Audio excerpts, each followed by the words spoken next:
हाँ, सो आज डेट है 21, मंडे है आज। सो मैंने एक यूएसडी अरे यूएस ऑयल में ट्रेड लिया था। तो उस ट्रेड का लॉजिक क्या था, और ये मेरे को दोपहर में मिला था, लंच टाइम के बाद जब मैं ऑफिस में था। तो इस ट्रेड का लॉजिक समझते हैं क्या था, ताकि मेरे पास रिकॉर्ड्स में रहे। सो मार्केट देखो साइडवेज था, तो फिर ईएमए मैंने हटा दिया था। साइडवेज मार्केट में ईएमए देखते नहीं। और इधर, हाँ इधर अच्छे से दिख रहा था मेरे को कि यहाँ पे फोरेज का चौच हुआ है। चौच होने के बाद प्राइस ए प्लस पे आई है, तो कॉन्फिडेंस था कि थोड़ा सा तो ये रिएक्ट करेगी।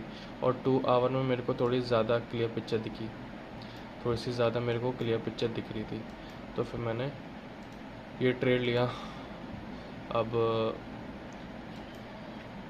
मैंने इस पे जोन छोटा था, जोन बहुत छोटा था। तो फिर मैंने इस पे 5 मिनट्स का लेता, अगर 5 मिनट्स का चौच लेता तो फिर चौच का वेट करता तो बहुत देर हो जाता। तो फिर मैंने 1 मिनट पे शिफ्ट किया। 1 मिनट पे शिफ्ट किया तो मेरे को चौच मिला। तो फिर मैंने ट्रेड लिया एस बी आर से ट्रेड लिया। और ये ग्रीन कैंडल पे मैंने ट्रेड लिया।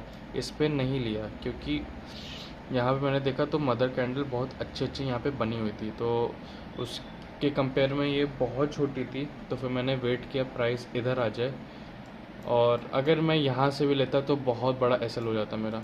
तो यहाँ पे मेरा बहुत बड़ा एसएल हो जाता।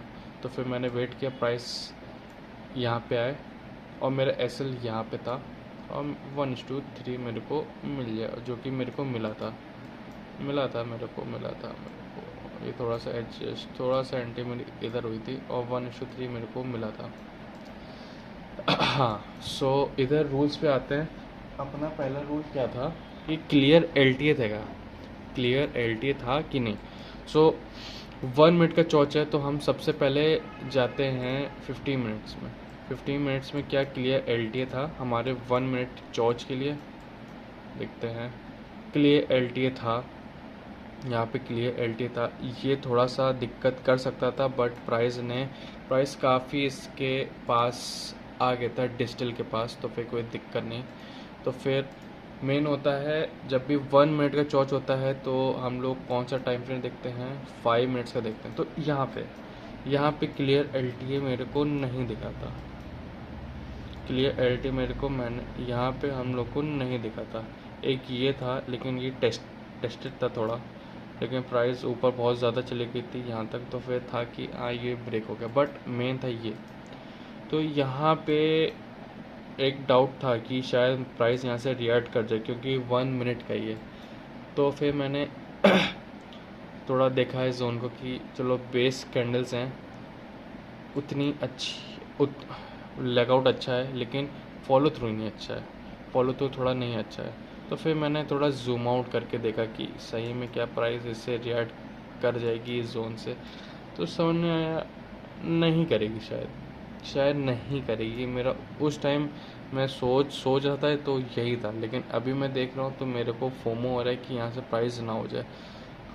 अगर मैं अभी ट्रेड मिलता तो शायद ये मैं ट्रेड नहीं लेता। लेकिन फिर हम लोग सेकंड, हमारा पॉइंट क्या है कि एसएल सही था क्या। जब मैंने एसएल देखा, एक कॉन्फिडेंस आया कि यार हमारा एसएल बड़ा अच्छा है।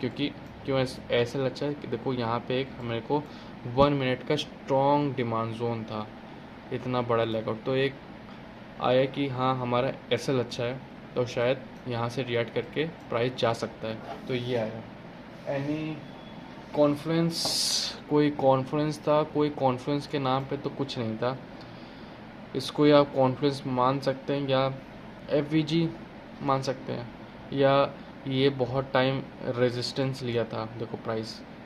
तो फिर ये भी एक हो सकता है कॉन्फ्लुएंस। तो ये था। फिर हमको बस ट्रेड लेना था, और हमने लिया। हमारा टारगेट 3:1 था, बहुत अच्छा हुआ। हाँ, आज जो ट्रेड लिया इसमें एक दिक्कत की बात थी कि टारगेट लेते समय बहुत ज़्यादा फोमो हुआ कि ऐसा लग रहा था कि मैं निकल जाऊं क्या, क्योंकि प्राइस बार बार ब्रेक इवन आ रहा था, मेरा एंट्री पॉइंट को टेस्ट कर रहा था। तो फिर वहाँ पे लगा कि अब ट्रेड को क्या मैं कॉस्ट टू कॉस्ट निकाल दूँ या 50 लॉट्स मैं 1:1 पे बुक कर दूँ। तो फिर लेकिन एट द एंड मेरे को ट्रेड मिला, 3:1 मेरे को मिल गया। तो ये था ट्रेड। थोड़ा इसको मेरे को देखना पड़ेगा, क्योंकि मैं हायर टाइम फ्रेम में मैंने देखा तो टारगेट यहाँ तक था, लेकिन यहाँ पे भी स्ट्रॉन्ग रेजिस्टेंस था, तो मेरे को यहाँ पे रुकना चाहिए था। हाँ, मैं रुका तो फिर मैंने 1:3 पे ही, जो कि मेरा नॉर्मल रिस्क रिवॉर्ड रेशियो है, तो मैं उस पर निकल गया। Thank you.